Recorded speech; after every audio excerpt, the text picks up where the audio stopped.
This is Financially Fit Radio with Cory Sickles from Safe Harbor Wealth Advisors. Retirement isn't just about saving, it's about having a strategy that helps you navigate market ups and downs, combat inflation, and secure the future you deserve.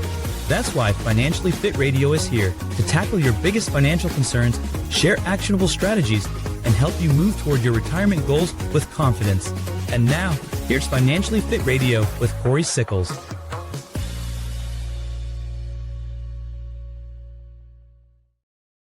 Welcome back to another episode of Financially Fit Radio. I'm Cory Sickles with Safe Harbor Wealth Advisors. If you would like any information about today's show, feel free to give us a call at 614-760-0670, or you can always visit us online at safeharboroh.com. And while you're on our website, feel free to check out our radio page. You can listen to today's show, previous shows, and you can also subscribe to our podcast on Apple Podcasts, Amazon Music, or Spotify.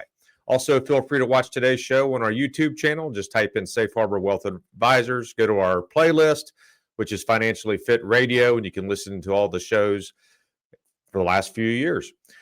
Also, feel free to subscribe to our YouTube channel. You'll be kept up to date with all of our video shorts on different types of, financial topics. We're really trying to educate you just about the financial industry in general.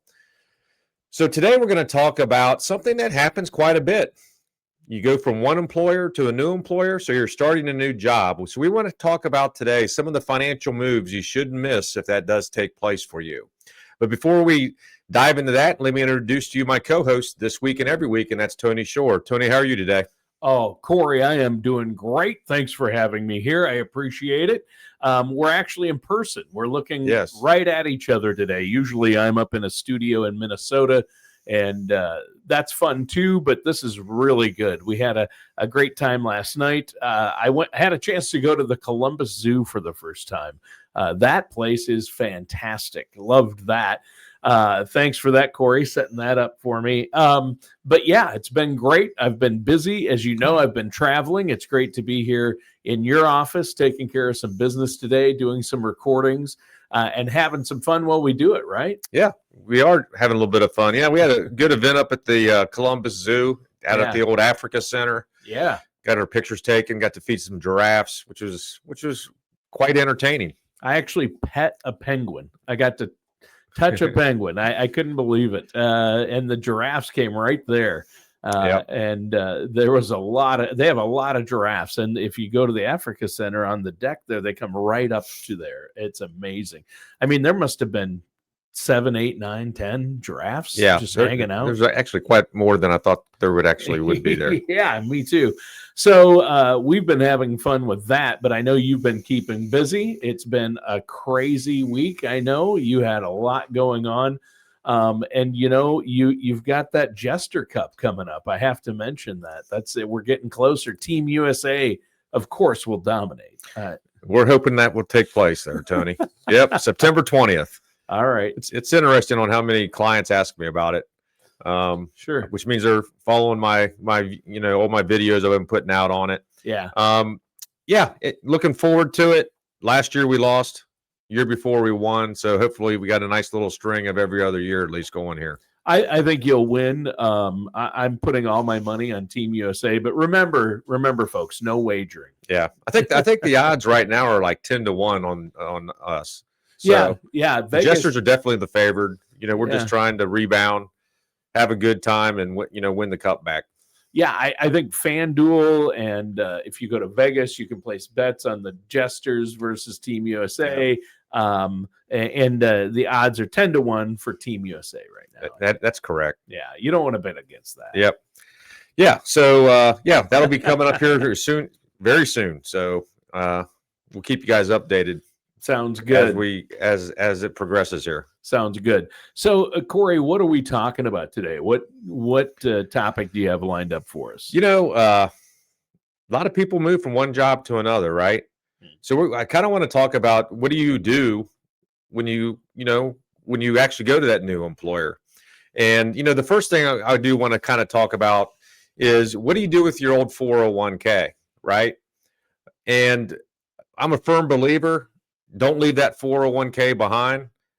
here's the one thing I do know. I've met with so many clients, Tony, where they've changed jobs. They come in and meet with us, when they're in their 60s, and they got 5, 6, 7 401ks. And sometimes they end up finding out they had another one as well.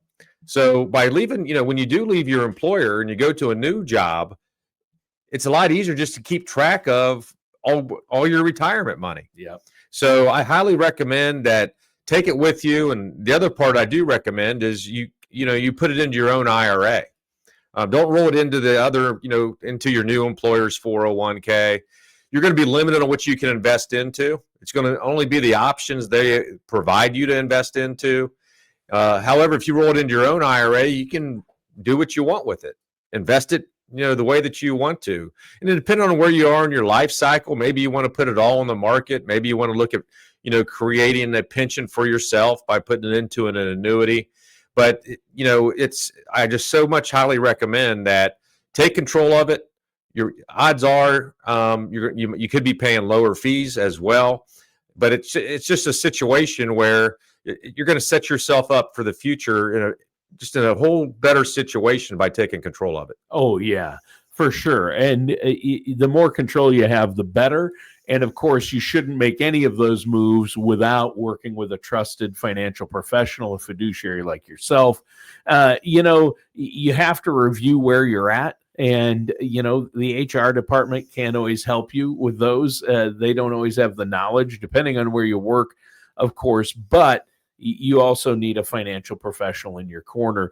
But you do want to make sure that your money is working for you, right? And the more control you have over it, the better.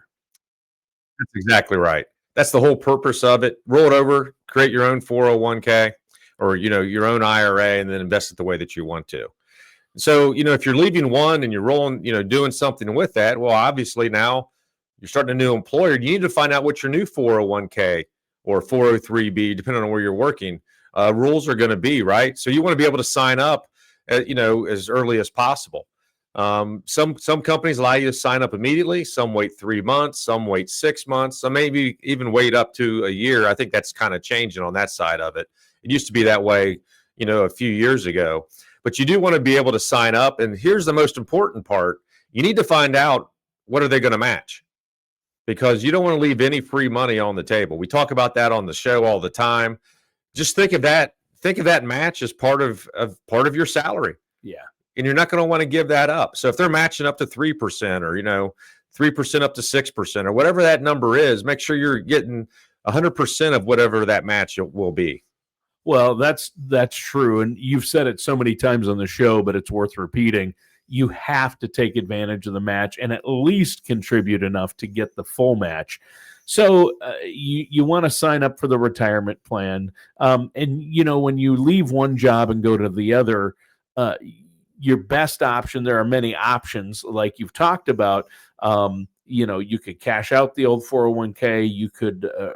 You could leave it there, and neither one of those are recommended. Those are usually terrible ideas, as you've told us on previous shows. But rolling it over into like an IRA or your new 401k is a possibility, but you want to make sure you do that correct, right? Yeah, you mentioned something there, Tony. And the one thing that I'm highly against, and that is to actually cash out your old 401k, right? Yeah.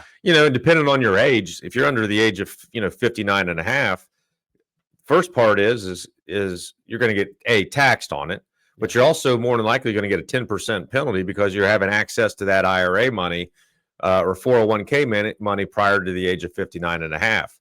So just, again, know the rules. Don't cash it out. Only thing you're doing is jeopardizing what your retirement's going to look like, because all that growth, that you're going to be able to get, until you retire, compound interest, you're just going to put yourself in a worse situation if you actually do cash that out. Yeah, and if it's a traditional standard 401k, which most people have, no matter when you take it out, you're going to be taxed, That's like right. you say. But if you take it out before you're 60 or 59 and a half to be exact, you're going to pay another 10% on top of the tax. And so you're going to eat away at a lot of gains that you've made on that 401k, and you're going to eliminate the compounding interests of the future.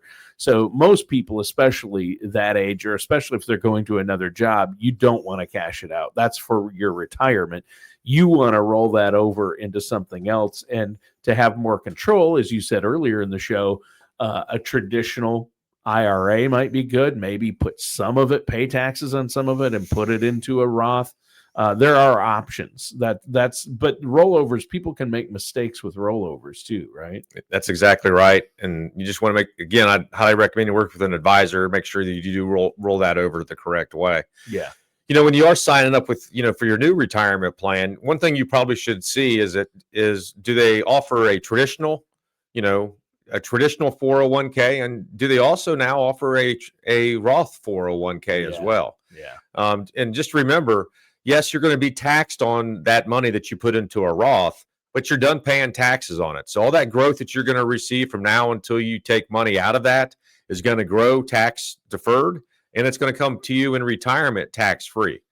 And again, I'm a firm believer you can never have as much money you can never have as much money as you want to put as much money as you possibly can into a Roth 401k or into a Roth in general, because we talk about it all the time. When people need an income stream, they never tell you what the gross amount is. They want the net amount. Right. So if you have money in a Roth IRA, there are no taxes. If you take $10,000 out on an annual basis, for example, that's $10,000 that's going right into your pocket, and you're not paying Uncle Sam on that anymore. Yeah. Yeah, that's true. And so a Roth 401k is a great option. A lot of companies are offering those now, or even transferring some of maybe you transfer your old 401k into a Roth IRA directly. Again, you have more control, and then you can start building up your new 401k at your new employer. So the best option isn't always to just move your old 401k into a new one, right? Yeah, that's exactly right. And I think one of the things that, I got a question on this the other day where someone was rolling over their 401k, and they had traditional and they had Roth money. Sure. So when you do a rollover and you have both of them in there, most likely what they're going to do is when you do the rollover, they're going to cut two checks. Right. For your new IRA or for your own personal IRA. They're going to cut a check for the traditional. They're going to cut a check for the Roth IRA as well. So you can do a rollover, even if you have a combination of a traditional and a Roth IRA. Again, highly recommend you just work with an advisor. Make sure you're doing it the correct way to make sure there are no tax implications. And the way that you do that is what we call a trustee to trustee. So say, for example, your 401k is with Empower, or it's with Fidelity, or it's with Vanguard. We use Charles Schwab as our custodian. So they're going to make that check out in the benefit of your name, but they're going to have Charles Schwab on there in that example. And that money is going to go directly to Charles Schwab, no tax implications at all.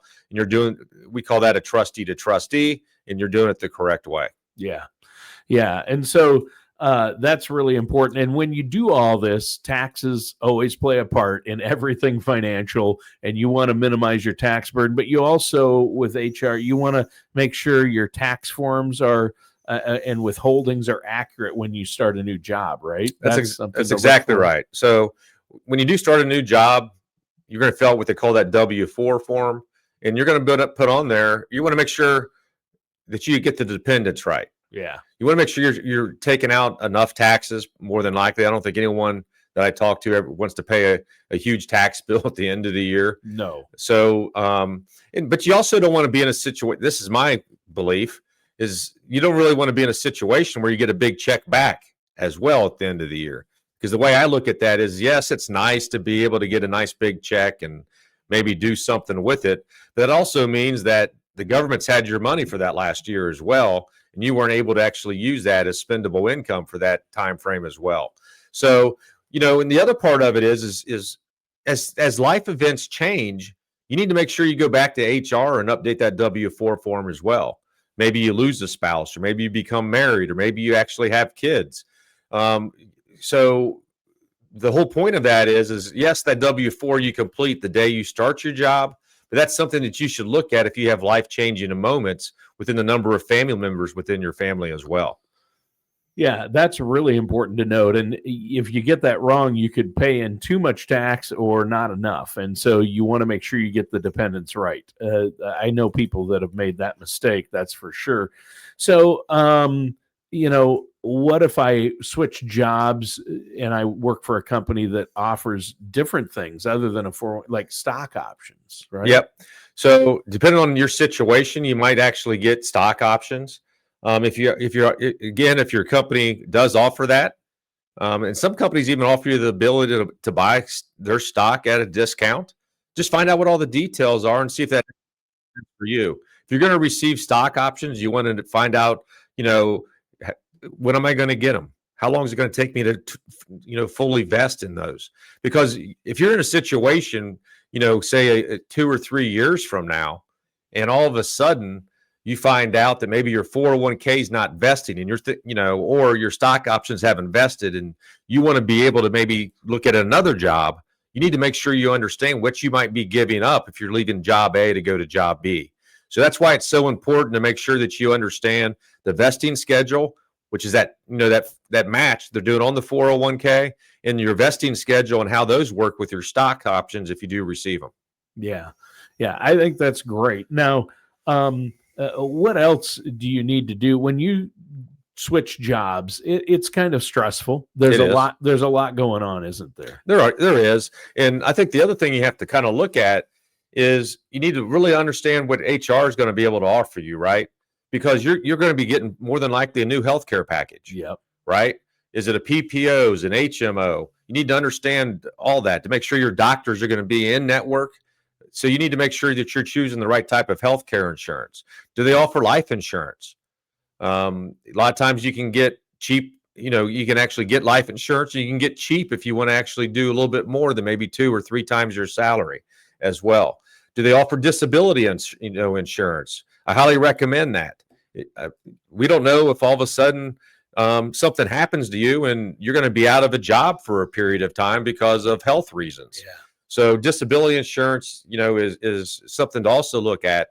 And, that's something, if you're married, discuss it with your spouse, because you might have an option. If you change jobs, it's considered a life-changing event. So does it make sense to get health insurance with my new employer? Or if your spouse is working, now does it make sense maybe to actually do health insurance, through her?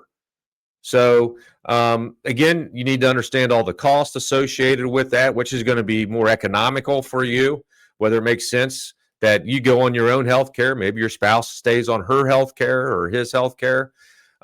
So understand all the rules there and make sure that you choose that. You only get to do that, the day you start. And then, after that, it's usually once a year unless you have another life-changing event. Yeah.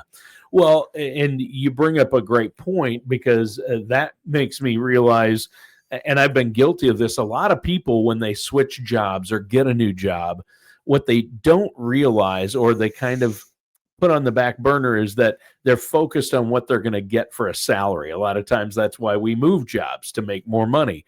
But they don't realize that a huge part of that compensation are benefits. And that's what we've been talking about here. That's what you brought up, different, what's the health insurance look like? Are there stock options? What's their 401k options? These benefits make a big difference, and they're part of your compensation, right? You can't just look at, okay, I'm going to make X amount a year. You have to realize the match is part of your compensation, and you don't want to. Some people don't think about that or look at it as that, and so they leave money on the table because they don't take advantage of all the benefits the company is offering. And in a lot of cases, if it's a big company, like a big corporation you're working for, they don't care if you don't utilize all the benefits. Right. Yeah. I mean, they're like, okay, we get to pay this guy less because he's not putting in enough to get the full match on his 401k, or he's not taking advantage of all the great, we're paying X amount out of pocket for him if he accepts this healthcare plan or sets up the profit sharing correctly. These are things that again, work with your HR team and a financial services professional like yourself, Cory. That's exactly right. Yeah, you want to make sure you're taking advantage of every benefit they have, especially if it's going to be a benefit to you. Another one to also look at too is, does the company offer an FSA or an HSA, right? Right. Again, you want to take advantage of that because depending on your situation, whether you have kids and maybe you have daycare, or maybe you just want to be able to save for, healthcare costs for the future. The difference between an FSA is those end every year.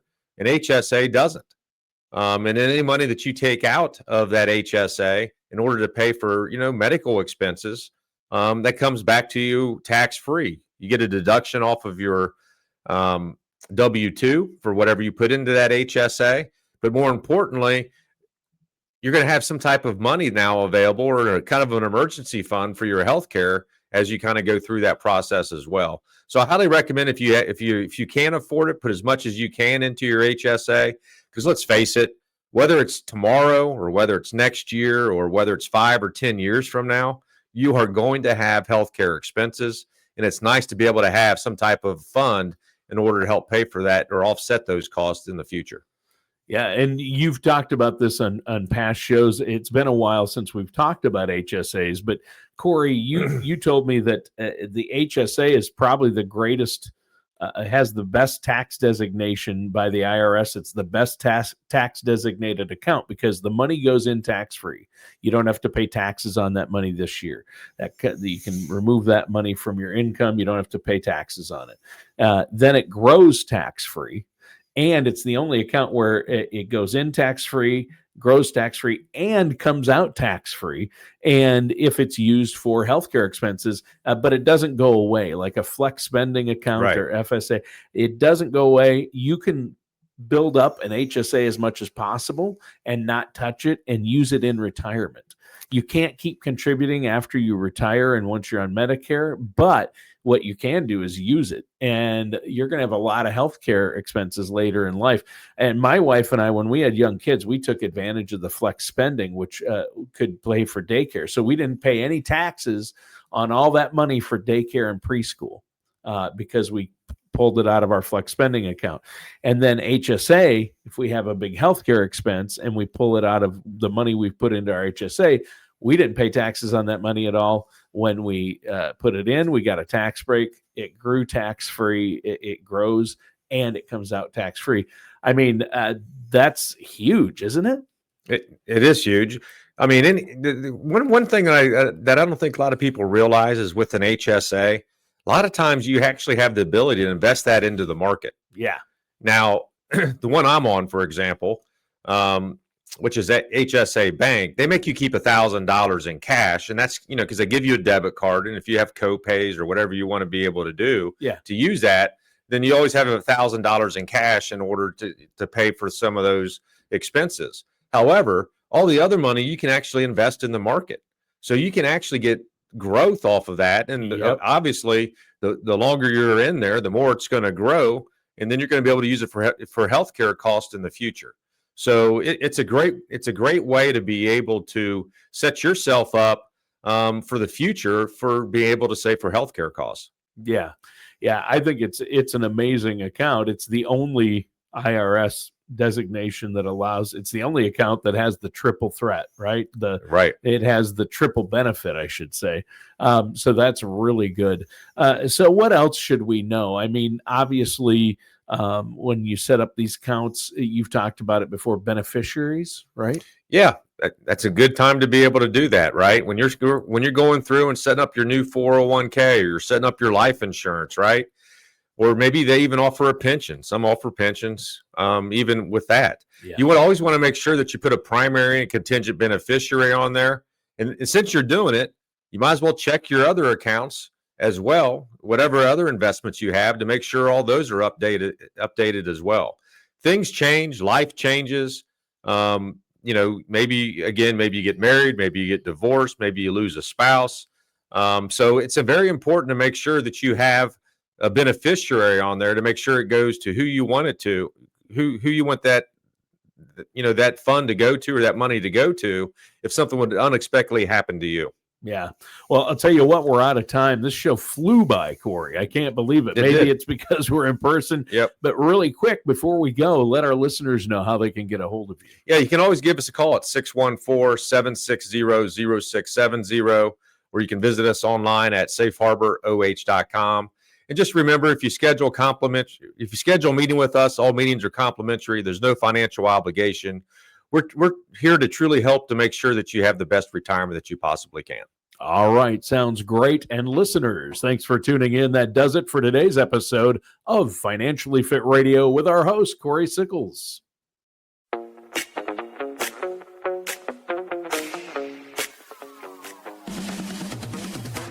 Thank you for joining us for Financially Fit Radio. Don't head into retirement without a strategy that addresses both income and taxes. For more information, please contact Cory Sickles at Safe Harbor Wealth Advisors at 614-760-0670 or visit safeharboroh.com now. Join us again soon for another episode of Financially Fit Radio. Investment advisory services are offered by Safe Harbor Wealth Advisors, LLC, and SEC Investment Advisor. Insurance products and services are offered through Safe Harbor Retirement Group, LLC, an affiliated company. Safe Harbor Wealth Advisors, LLC, and Safe Harbor Retirement Group, LLC, are not affiliated with or endorsed by the Social Security Administration, the Federal Medicare Program, or any government agency. All matters discussed during the show are for informational purposes only. Each individual situation may vary, and the opinions expressed here may not apply to everyone. Materials presented are believed to be from reliable sources, and no representations can be made as to its accuracy. All ideas and information should be discussed in detail with one of our qualified representatives prior to implementation. Calling this number will direct you to a licensed sales agent.